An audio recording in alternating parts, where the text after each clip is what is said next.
Ah, Windows 8. That time when Microsoft thought they would be innovative and turn their desktop OS into a tablet OS. With this new change, a lot of companies switched to making touchscreen laptops and 3-in-1 laptops and tablet computers. Even Microsoft themselves started the Surface line on their Windows RT 8.0 interface. But today, we're going to be looking at the Dell XPS 10, a tablet laptop built on Windows RT 8.1 that's a little different from a Surface.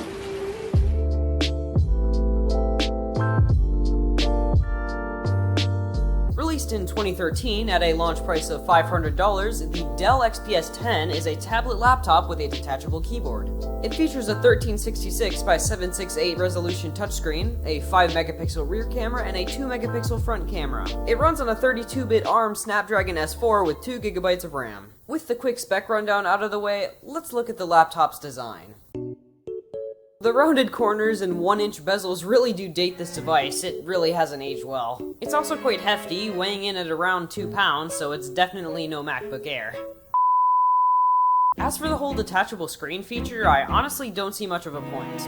I do see the benefit in where you can purchase add-ons for this laptop, such as a drawing tablet, but that's what the touchscreen's for. Speaking of the touchscreen though, it's quite responsive and it works well with the Windows 8.1 interface. As for the display, it's a 1366 by 768 TFT display. Mine has a little water damage, but it still looks quite nice in my opinion. Colors look a bit oversaturated and the pixel density is low, but you can't ask too much from a 7-year-old laptop. I ran this thing through some lag on monitor tests and it performed alright. I can see each color on the contrast scale, but the black levels aren't very good at all. I'm only able to see a real contrast on the fourth square. White levels are good though. I begin to see a contrast at 253 here. And I'm also unable to see any banding on the gradient test. This display also performs well on the viewing angle test. The screen quality is exactly the same from every angle. So how about the camera? Well, it's not great, but it's not bad. The colors look dull and blue, the focusing has issues when the tablet's in motion, and the low light performance isn't very good at all. However, I do think the fact that it isn't just a fixed focus lens is actually pretty cool. The general detail isn't amazing, but it was a lot more than I expected from this tablet. The camera on the front isn't great at all. It's got all the issues the rear camera has, but with a loss in detail. Video between the two cameras is quite similar though, 720p at 30 frames per second. I know that isn't great by today's standards, but hey, it's a tablet from 7 years ago. What do you expect? This is a video test of the rear-facing camera. This is what it looks like and sounds like. I'm sorry about the wind. Only 720p, but I still think it looks decent. Dynamic range doesn't seem to be very good, but it's a tablet. Does it focus in video mode? Does not appear so. My face at arm's length. And now here's a front camera test. This is what it looks like and sounds like. This is what my face looks like on the front camera. The dynamic range is awful. So far, this laptop seems pretty good, minus some points for design. But I haven't even gotten to the performance yet. Probably the most important part of a laptop is its performance, so how does it perform? Like absolute shit. It has troubles with almost everything online. Even a basic Google search is slow and laggy and YouTube doesn't even load. I still managed to do a YouTube video test by watching the video through Yahoo though. And yeah, it ran terribly. If you brought it past 480p it would lag to death. I tried installing a more supported browser than Internet Explorer, but Windows RT makes that impossible. Thanks, Microsoft! I also tried installing Chrome OS and Linux on this thing, but ARM32 isn't very well supported anymore. I even took this thing to school to try and compare it with my school Chromebook. Yo, what's up guys? Welcome back to the vlog. We're recording on my laptop from 2011, bro. Today we're actually going to be doing some TikTok dances on your grandma.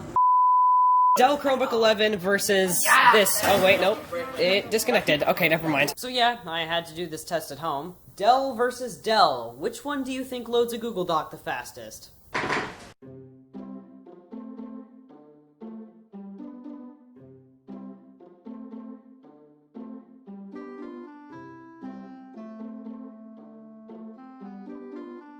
No surprise, the Chromebook loaded the fastest. I think most of this has to do with the browser though, because this laptop runs Microsoft Word pretty well. I also found that apps like Fresh Paint ran perfectly on here.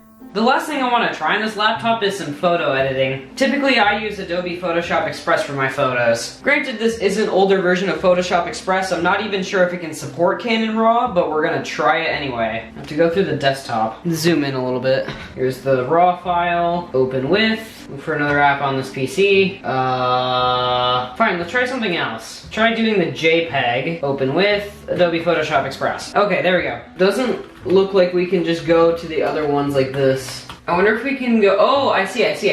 Okay, so it looks like it doesn't support RAW. That's a great start. So what I want to try with this photo is just to raise up the shadows a little bit and lower the highlights. Let's see how it does with that. Let's try increasing the highlight. Wait, no, not increasing, decreasing. Okay, it's loading. Oh, okay, that was quick. Changing it back. Yeah, that definitely works. Let's try increasing it more. Yeah, that's actually pretty fast. Much faster than I was expecting. Try the shadows. Yeah, this is working well. It's definitely slower than my computer, but it's still pretty fast. Did much better than expected. So, to conclude this review, let's answer some made-up questions about this laptop. Is this thing worth buying for general use? That's kind of a no-brainer. No. Should I put this laptop in my ARM laptop collection? Well, if this is your idea of collecting, then sure. Does anybody in the world even have an ARM laptop collection? Should I buy this thing for making digital art on a budget? Well, you'd be limited to mostly fresh paint and third-party apps, so probably not. You're better off getting a cheap drawing tablet or OSU tablet and just using GIMP.